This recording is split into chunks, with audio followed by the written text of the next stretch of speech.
새해 예배를 주제로 삼고 또 몇 주간 우리가 예배 순서와 관련해서 말씀을 묵상하고 있습니다. 예배의 시작은 하나님의 부르심으로부터 시작한다라고 말씀을 드렸고요.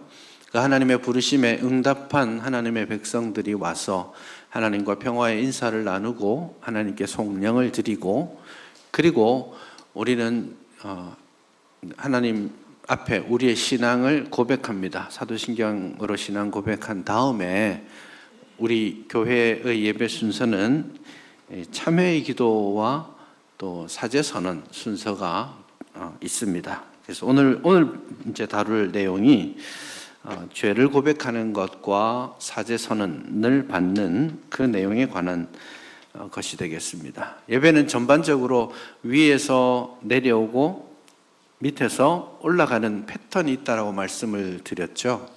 신앙 고백하고 사제선언하는 것은 우리가 하나님 앞에 우리의 죄를 아뢰는 것이죠. 그래서 아래에서부터 위로 올라가는 것이라고 한다면 이게 참회의 기도가 그러하고, 그러면 그 회개의 기도를 들으신 하나님께서 우리에게 약속을 따라서 죄 용서의 말씀을 위에서부터 내려주시게 되죠. 그래서 그런 맥락에서도 이 죄의 고백과 사제선언 이 두 가지는 예배 가운데 공적으로 하나님 앞에 우리의 죄를 올려드리고 하나님의 용서함을 받는 의식이라고 할 수 있겠습니다. 예수 믿는 사람이라면 죄의 문제를 아주 중요하게 생각한다라는 것 맞죠? 죄, 회개, 용서, 변화된 삶, 이게 그리스도인의 삶의 거의 모든 부분이고, 그러다 보니 저나 여러분이나 교회 올 때나 어디서나 내가 죄인이라는 사실을 언제나 인지하고 살아갑니다. 이게 불신자들하고 우리하고 굉장히 다른 점이기도 해요. 여러분, 안 믿는 친구들한테 가서 너희 죽을 죄를 지었잖아 이러면 아마 멱살 잡을지도 모릅니다. 내가 무슨 죄를 지었다고, 내가 사람을 죽였냐 했냐 이런 말들을 할 겁니다. 심지어 어떤 사람은 나 법 없이도 사는 사람이야 이렇게까지 말을 하죠. 그러니까 죄를 인지하지 못하고 살아가는 게 죄인의 모습이죠, 사실은. 그러나 우리가 예수 그리스도를 믿고 그리스도 안에 죄 사함을 받은 영혼들은 항상 하나님의 말씀에 빛에 비추어서 내 죄를 생각하고 그 죄를 어떻게 하나님 앞에서 처리할까를 생각하는 사람들이죠. 그런 의미에서 우리가 예배 드릴 때에도 하나님 앞에 우리의 죄를 공적으로 고백하고 또 공적으로 하나님으로부터 오는 용서의 선언을 듣게 됩니다. 두 가지 질문이 좀 생길 수 있겠습니다. 왜 굳이 이걸 예배 시간에 공적으로 해야 되는가? 죄를 고백하는 것을 공적으로 해야 될 필요가 있나? 개인적으로 하나님 앞에 내가 잘못했을 때 혼자 기도하고 회개하고 용서받으면 되는 거 아닙니까? 그것도 작동되는 원리인데 굳이 왜 우리 교회는 또 개혁교회는 죄를 공적으로 고백하고 그것을 공적으로 사죄의 선언을 하고 있느냐, 이 질문이 생길 수 있겠습니다. 원래 교회의 전통, 신약 성경의 전통을 생각하면 초대교회부터 죄를 고백하고 사죄 선언하는 의식을 예배 시간에 공적으로 해왔었습니다. 그런데 그게 중세로 넘어오면서 좀 변질되었죠. 그래서 중세교회에서부터 시작된 것이 지금까지 천주교회의 전통으로 남아 있습니다. 천주교회는 어떻게 합니까? 개인적으로 본인이 사제 혹은 신부를 찾아가서 죄를 고백하는 고해성사를 합니다. 그러고 나면 다 들은 사제 혹은 신부가 죄를 용서하는 말들을 하게 되죠. 그게 이제 공적으로 하던 예배 순서에서 하던 것들을 천주교회가 지난 중세 이후 거의 1500년 이상을 개인적인 고백을 하고 개인적으로 사죄 선언을 받는 방식으로 바꾸었던 것이죠. 그런 의미에서 종교개혁이 일어나고 또 종교개혁을 통해서 중요한 예배의 전환을 일으켜 왔는데, 그 예배의 전환에 있어서 중요한 차이점들이 이제 공적인 예배 시스템 안에서 공적으로 죄를 고백하고 또 사죄 선언을 받는 것이죠. 굉장히 중요한 차이가 생겼다라고 말할 수 있겠습니다. 우리가 개인적으로도 하나님 앞에 기도하고 회개하고 또 용서함을 받을 수 있지만 우리가 매주 나와서 예배할 때마다 공적인 순서로서 죄를 회개하고 용서의 선언을 받는 것, 그것은 이걸 공적으로 하는 것은 내가 하나님 앞에 회개하고 변화된 삶을 살아가는 일평생의 삶이죠. 그 일련의 삶이 개인적인 일로 그치지 않는다라는 신학적 전제가 여기에 들어 있습니다. 그 모든 것들이 실질적으로 가능하게 하는 출발점이 예배에 있기 때문에 예배 순서 안에서 공적으로 죄를 고백하고 공적으로 사죄 선언을 하게 되는 겁니다. 사죄 선언도 마찬가지입니다. 천주교회는 사제가 혹은 신부가 죄 사함의 말들을 하게 됩니다. 너의 죄를 사하노라 뭐 이렇게 하는지는 모르겠어요. 제가 안 들어가 봐서 잘 모르겠는데 그렇게 개인적으로 진행한다고 한다면 사실 더 이상 우리는 우리의 죄를 목사에게 말할 필요는 없습니다. 그렇죠? 말하지 마세요. 좋지 않습니다. 하나님께 직접 하십시오. 저한테 와가지고 그런 말 할 필요 없습니다. 그리고 목사가 그 죄를 사하는 것도 아닙니다. 그렇기 때문에 그 순서를 공적으로 예배 순서 안에서 하고 그리고 사죄 선언 역시 목사가 내가 당신의 죄를 사합니다 이렇게 말하는 것이 아니라 교회가 사죄의 권능을 가지고 있음을 인정하고 그리고 교회가 하나님의 말씀으로 사죄의 약속을 주는 겁니다. 그래서 우리가 사죄 선언할 때 보면 성경 구절을 그대로 읽고 있죠. 이게 누군가가 혹은 개인이 목사가 선언하는 것이 아니라 하나님의 말씀, 언약의 말씀의 약속을 우리가 확신하고 돌아가는 그런 의미가 되겠습니다. 그러나 이게 공적으로 진행된다라는 말은 우리가 공적으로 예배할 때 언약의 말씀, 약속의 말씀을 붙들고 이제 세상으로 나아가서 회개에 합당한 열매를 맺는 변화된 삶을 살아가도록 우리의 삶을 만들어가는 거죠. 그 출발이 어제부터요? 주일 예배에서부터 시작되는 겁니다.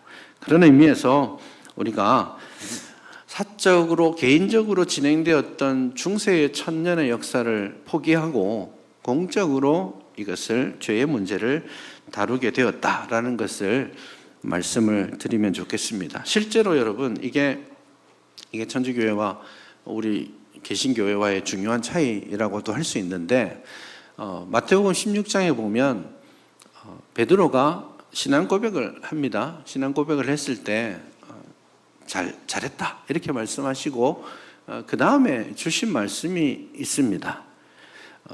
이 신앙 고백 위에 너에게 그 천국의 열쇠를 맡기겠다 이런 말씀을 하셨습니다. 천국의 열쇠를 맡기겠다고 하시고 이런 말씀을 더 하시죠.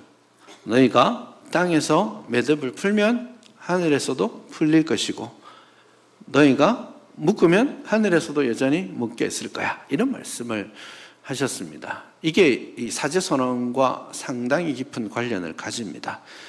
이걸 더 구체적으로 예수님께서 부활하신 다음에 이 사도들을 만나시고 요한복음 20장 마지막 21절에 가서 성령을 받아라 이렇게 말씀하시면서 너희가 누구의 죄든지 사하면 하늘에서도 그 죄도 사함을 받을 것이고 너희가 그렇게 하지 않으면 묶여 있을 거야. 이 말씀을 죄 용서의 문제로 구체적으로 적용해서 말씀을 하셨습니다. 그렇기 때문에 우리는 하나님께서 허락하신 교회의 제도 아래에서 공적인 신앙 고백과 공적인 사죄의 선언을 하게 된 것입니다.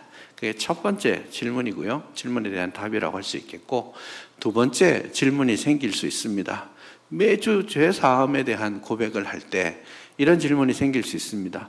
아니, 나 예수 믿어서 죄 사함 받았는데 뭘 또 자꾸 해야 돼? 이런 질문을 하시는 분들이 있습니다. 요거를 세게 가지고 가면 이제 구원파 이단이 되는 그런 질문이 되겠죠. 회개에 대한 성경이 말하는 두 가지 관점이 있다는 것을 우리가 이해할 필요가 있어요. 첫째로 회개를 말할 때, 회심을 말할 때는 우리에게 구원을 가져다 주는 회심이 있습니다. 저와 여러분들이 예수 믿어 구원 받았죠? 그렇죠? 그럼 여러분은 여러분의 죄를 회개하셨습니까? 죄 용서함을 받으셨죠? 그러니까 의롭다함을 받고 양자가 된 거 아니에요. 그게 기본적인 우리 구원의 순서죠. 우리가 고백하는 구원의 순서가 논리적으로 말하자면 첫 번째 구원의 출발은 언제 시작됩니까? 공부하셔야 됩니다. 첫 번째 구원의 출발은 창세전에 시작됩니다. 그걸 예정이라고 말하죠. 창세전에 저와 여러분을 하나님께서 예정하셨습니다. 그때부터 우리의 구원은 출발합니다. 그리고 실질적 시작은 하나님의 효과적인 부르심에서부터 출발합니다. 하나님이 강화구를 탁 찍어서 부르시면 그걸로부터 구원이 시작돼요. 하나님 부르시면 우리가 중생을 얻습니다. 중생함을 받으면 우리가 진심으로 회심하게 되죠. 회심하게 되면 우리가 그때 의롭다함을 받는 겁니다. 그 의롭다함을 받고 이제 성화와 영화의 과정으로 가는 것이 우리의 신앙의 구원의 순서라고 할 수 있습니다. 그런 맥락에서 보면 저와 여러분이 예수님을 믿었다라는 말은 이미 진정한 회심을 했고 그 회심은 과거와 현재와 미래의 모든 죄악에 다 해당됩니다. 심지어 내가 인지하지 못하는 죄도 포함됩니다. 회개가 구원의 공로가 아니에요. 내가 모든 걸 다 회개해야 구원받느냐? 아니에요. 그럼에도 불구하고 하나님 앞에 구원받는 회심, 그것은 과거와 현재와 미래의 모든 죄를 우리에게 사함받게 하셨습니다. 그러니 그런 구원을 위한 조건으로서의 회개는 우리는 더 이상 할 필요가 없어요. 그럼에도 불구하고 여전히 우리가 매주 회개와 사제선언을 듣고 또 매일 살아가면서 하나님 말씀의 빛 아래서 회개를 실행해야 되는 이유는 하나님께서 이 회개를 구원을 위한 조건이 1번이었다면 지금 우리가 말하는 이 회개는 은혜를 누리는 방편으로 하나님께서 주셨기 때문입니다.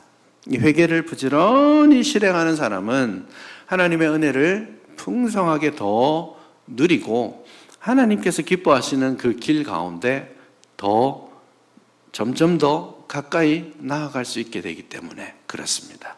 오늘 시편 32편이 그 점에 대해서 잘 말씀해 주고 있어요. 시편에 7편의 참회의 시가 있습니다. 7개 정도밖에 없습니다. 참회의 시가 7개 있는데 그것들 중에서 시편 32편은 되게 밝고요. 회개 자체보다는 회개를 통해 하나님이 주시는 영적인 은혜와 유익에 대해서 강조하는 시편입니다. 이 시편 32편 1절 2절은 이렇게 시작합니다. 32편에 아주 특별한 표현이 나오는데요. 32편 1절과 2절 마지막에 똑같이 반복되는 표현이 있죠. 뭡니까?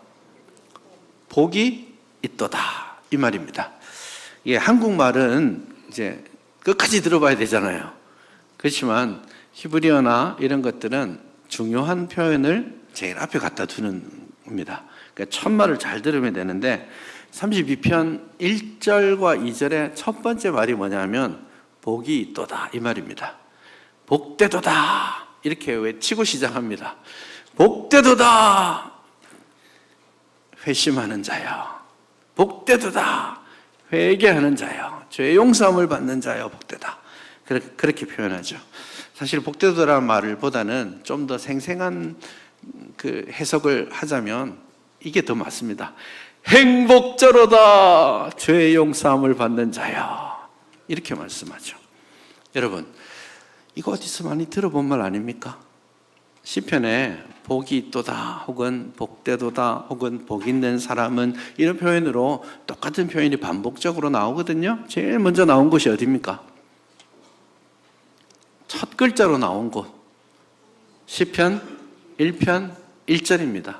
복 있는 사람은 악인의 꾀를 따르지 아니한다. 그럼 복 있는 사람은 뭐 하는 사람이에요?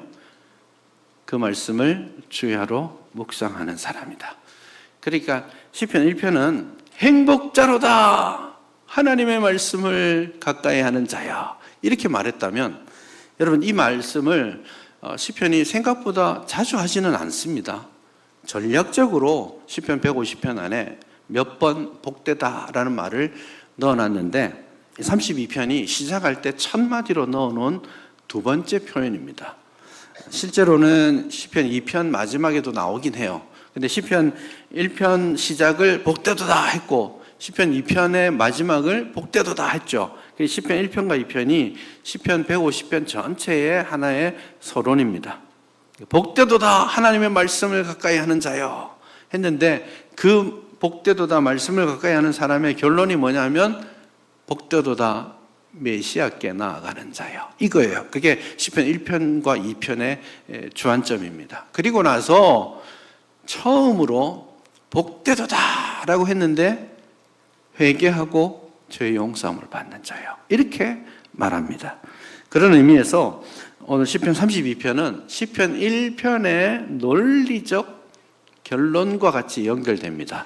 왜냐하면요, 여러분, 회개를 한다고 생각해 보십시오. 죄를 고백하고 용서함을 받는다고 했을 때 그 죄에 대한 깨달음은 어디서부터 출발합니까? 하나님의 말씀에서부터 출발하죠. 기준이 있어야 이게 죄인지 아닌지 알 거 아니에요. 그러니 복된 사람, 하나님의 말씀을 가까이 하고 그 말씀을 즐거워하는 사람이 진짜 복된데, 그 사람은 어떤 사람이 되느냐 하면 회개하는 사람이 되는 거예요. 하나님의 말씀을 즐거워하고 읽고 묵상하다 보니까 내 죄악됨이, 내 연약함이 드러나게 되는 거죠. 그때 자연스럽게 하나님 앞에 내 죄를 고백하고 죄 용서함의 확신을 가지게 되는 거죠. 그렇기 때문에 하나님의 말씀을 가까이 하는 진짜 행복자는 결론적으로 그 말씀 앞에 자신을 그대로 비추고 그 말씀 앞에서 죄 용서함을 구하고 사죄의 확신을 누리게 되는 것입니다. 그러니 시편 1편과 시편 32편을 복되다라는 관점에서 연결해 보자면, 누가 진짜 행복자이냐? 정말 행복한 사람은 하나님의 말씀을 듣고 그 말씀에 비추어서 자신을 하나님의 앞에 내려놓는 사람이에요. 그 사람이 정말 행복한 겁니다. 오늘 시편 32편 1절에 이렇게 시작하죠. 허물의 사함을 받고 자신의 죄가 가려진 자가 진짜 복되다, 그렇게 말씀합니다. 허물의 사함을 받는다라는 말의 의미는 어깨에 무거운 짐이 있을 때 그 죄의 짐이죠. 그걸 하나님이 쑥 들어 올려주신다는 거예요. 여러분, 무거운 짐 지고 가고 있는데 갑자기 누군가가 쑥 들어 올리면 어깨가 훅 올라가지 않겠습니까? 그 시원함이 있는 거예요. 허물에 하나님께서 그 무거운 짐을 내가 들어주마, 내려놔라 하고 들어 올려주시는 거예요. 그리고 죄가 가려졌다라는 말은 옷을 입는다는 뜻입니다. 우리가 여전히 죄악 가운데 있지만 우리에게 새 옷을 입혀주시는 거죠. 신약적으로 말하면 예수 그리스도로 옷 입는 자가 되는 거죠. 그렇게 되었을 때에 하나님께서 진정한 기쁨과 복을 주시는 거예요. 이 복은 하나님 앞에 용서함을 받고 하나님으로부터 받아들여졌음을 확신할 때 우리가 가지는 평안과 기쁨, 위로인 것입니다. 이 복을 누리지 못할 때 3절에 가서 보시면 내가 입을 열지 아니할 때에, 이건 입을 꼭 다물고 하나님 앞에 고백하지 않는다는 말입니다. 그럴 때는 어떻게 됩니까? 종일 신음함으로 내 뼈가 말랐습니다. 4절에서는 내 진액이 빠져서 여름 가뭄의 마름같이 되었습니다.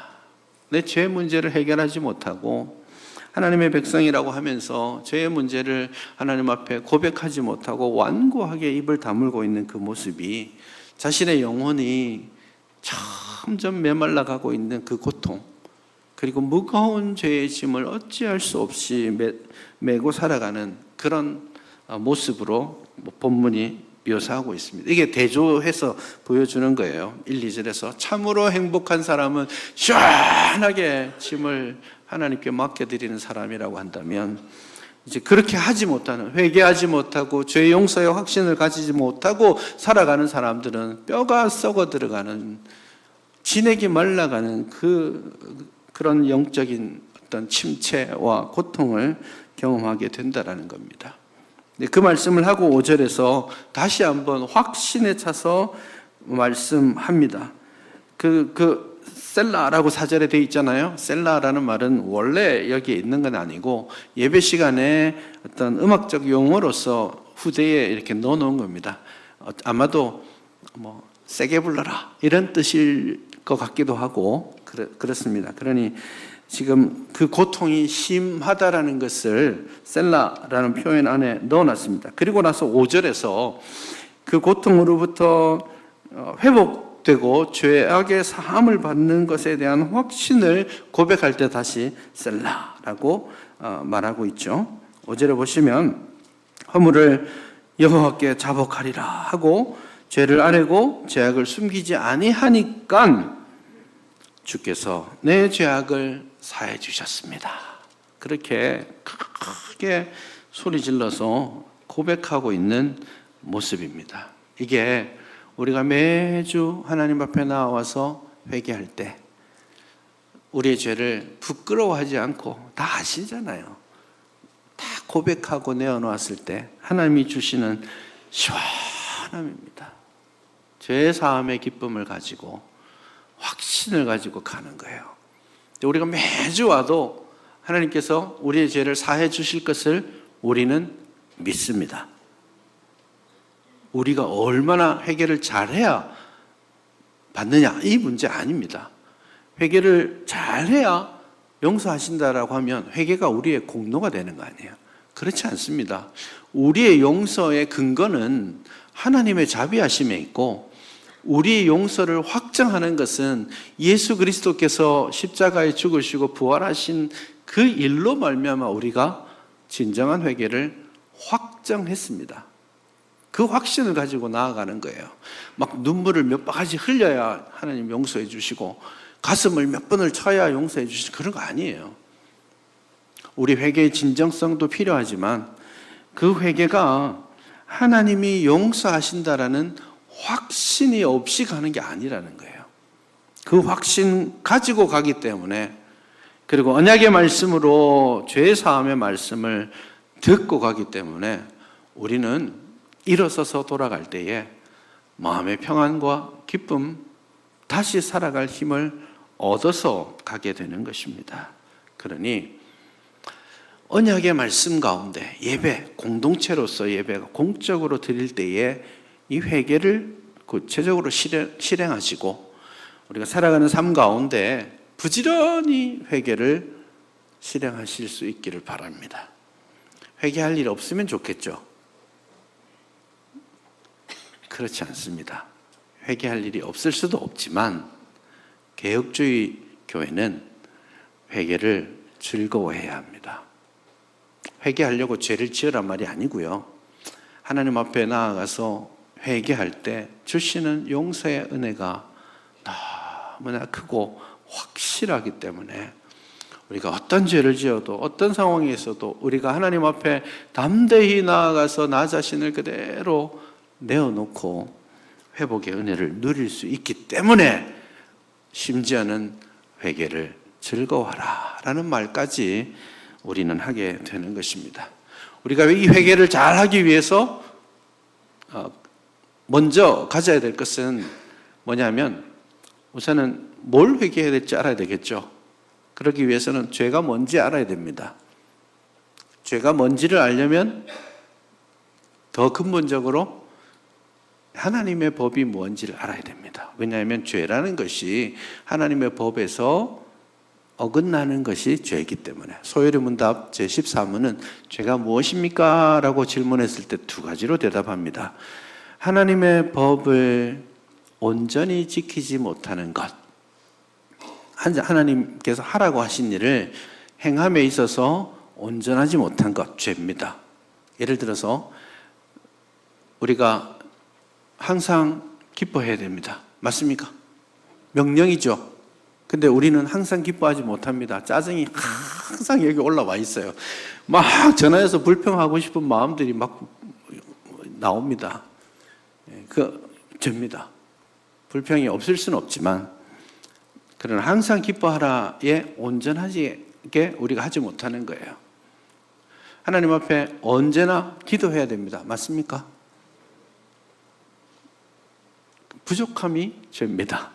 일주일에 한 번 날 잡아서 기도하는 거 죄라고 말할 수 있습니다. 안 하는 것보다 낫지 라고 생각하실 수 있겠지만, 우리의 기준은 더 높은 데 있다라는 거예요. 때를 얻든지 못 얻든지 하나님의 말씀을 전하라 명령하셨죠? 그렇게 하지 못하는 거 죄입니다. 온전함에 이르지 못하는 것을 죄라고 정의했습니다. 두 번째 죄는 뭐냐면 하나님의 법을 어기는 것이라고 표현합니다. 하나님의 법을 행하는 데 온전하지 못하는 것, 그리고 하나님의 법을 어기는 것. 야, 거짓말하지 마. 하나님 말씀하셨잖아요. 근데 우리 거짓말하고 삽니다. 그게 구체적으로 적극적으로 하나님의 법을 어기는 겁니다. 미워하지 마. 그거 살인하는 거야. 그런데 불쑥불쑥 미움이 복받쳐 올라오는 게 우리의 현실입니다. 그게 하나님의 법을 적극적으로 어기는 죄입니다. 이 두 가지가 다 우리가 행하는 죄라고 할 수 있습니다. 하나님의 법을 행하는 데 부족한 것, 하나님의 법을 어기는 것. 이거 다 죄라고 한다면 이 죄의 기준이 뭐예요? 반복되는 거 있죠? 하나님의 법, 하나님의 말씀. 그래서 하나님의 말씀을 주야로 묵상하는 자가 복이 있는데 그는 회개하는 사람이 되는 거예요. 그래, 여러분, 먼저는 하나님의 말씀이 무엇을 가르치는지 사모하고 준비할 수 있기를 바랍니다. 하나님의 말씀의 법도를 깨달아 알고 그 말씀의 법도 아래서 우리 자신을 하나님 앞에 그대로 드러내고 하나님 앞에 용서를 구할 수 있기를 바랍니다. 그럴 때에 하나님이 주시는 회복의 은혜가 우리에게 있는 겁니다. 그렇게 하나님 앞에 죄의 용서함을 구한 사람은 어떻게 은혜를 일상 속에서 유지할 수 있는가? 그거를 5절, 6절 이하에서 몇 가지로 소개합니다. 짧게 한번 말씀을 드려볼게요.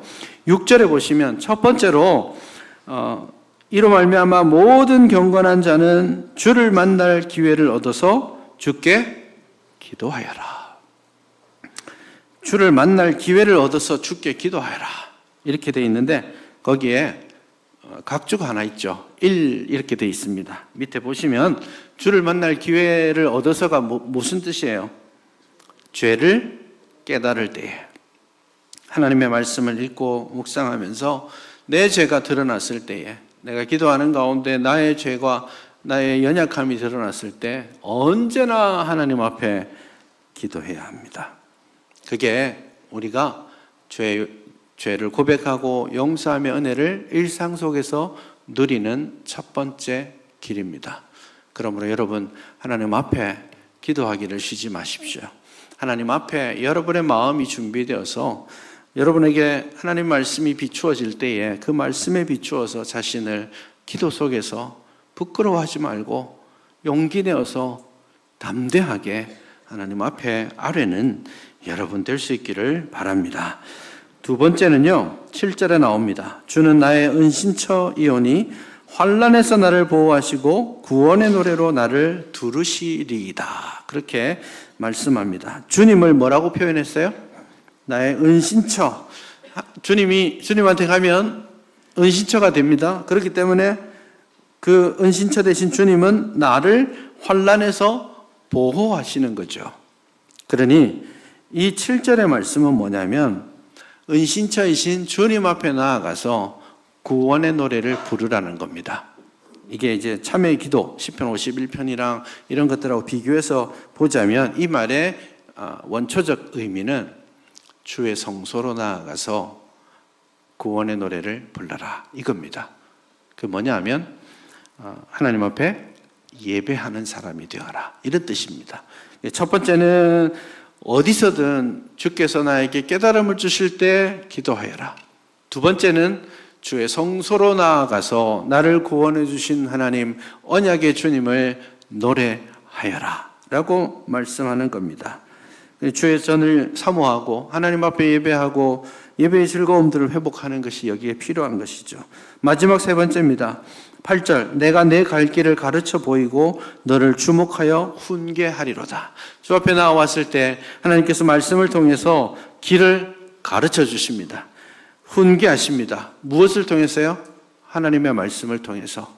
그러니 세 번째, 은혜를 누리며 회개를 실행하고 죄의 용서의 은혜를 누리는 삶을 사는 데 있어서 하나님의 말씀을 듣고 그 하나님의 말씀 앞에 자신의 마음을 부드럽게 만들어야 하는 겁니다.